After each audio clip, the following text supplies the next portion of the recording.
Les conseils que j'ai pour les jeunes qui veulent faire du cinéma, c'est de s'accrocher. Parce que vraiment, en fait, moi j'ai fait d'abord des arts appliqués, après j'ai fait des études de cinéma.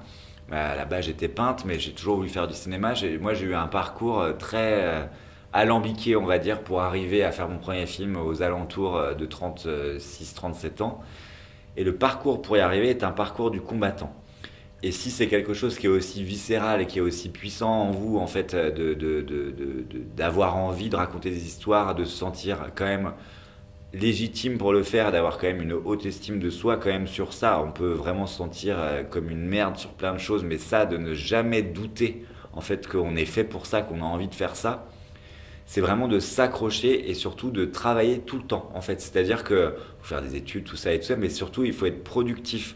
C'est-à-dire que vu que moi j'étais plutôt de l'image à la base, ça a été très compliqué pour moi il y a 20 ans maintenant de comprendre que en France c'était beaucoup plus facile quand même d'être un réalisateur auteur. Et donc moi je me suis mis à écrire. Alors j'étais pas du tout destiné à ça, ni même très bon d'ailleurs. J'ai potassé, j'ai bouquiné, j'ai analysé des films et tout ça. Je me suis dit il faut que j'écrive des scénarios. Et depuis ce jour-là, il n'y a pas, sauf pendant les tournages et tout ça, un jour où j'ai pas écrit toute la journée. Et je crois que ça c'est vraiment le secret en fait, c'est-à-dire d'être tout à fait productif parce qu'il y aura énormément de déchets dans tout ce qu'on fait. Parce qu'on a beau avoir une haute estime de nous, on a conscience quand même que tout n'est pas hyper intéressant et qu'il y a beaucoup de merde aussi dedans. Et que dans ce torrent de trucs pas bien, en fait, d'un seul coup, va émerger des choses qui vont d'un seul coup, comme un éclat de lumière, quoi. Enfin, d'un seul coup, quelque chose sur lequel s'accrocher et de se dire, ah, mais ça, j'ai tellement envie de raconter cette histoire, ça va être. Et donc, du coup, de produire, d'essayer d'être le plus proche aussi de ses envies, de ce qu'on a comme obsession, de ce qu'on a comme aussi versant obscur aussi en nous, enfin, ou alors de versant comique, enfin, en tous les cas, d'être le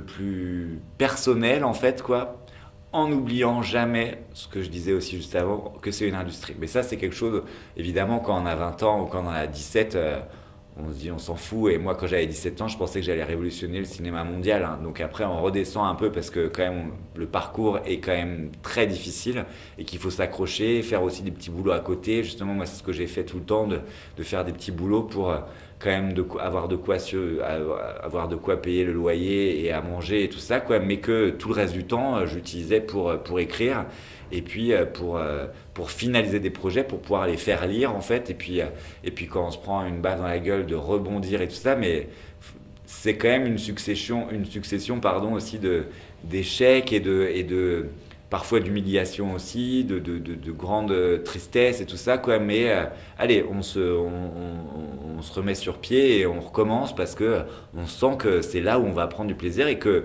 surtout que la, quand on a vraiment envie de faire du cinéma, moi je sais, en plus moi je connaissais vraiment personne dans le milieu, enfin voilà, je viens de banlieue, de cité et tout ça, enfin, c'est un parcours du combattant quand même, mais je savais que c'était grâce au cinéma que ma vie elle allait être belle et intéressante. Donc ça c'est quand même, surtout dans les temps qu'on-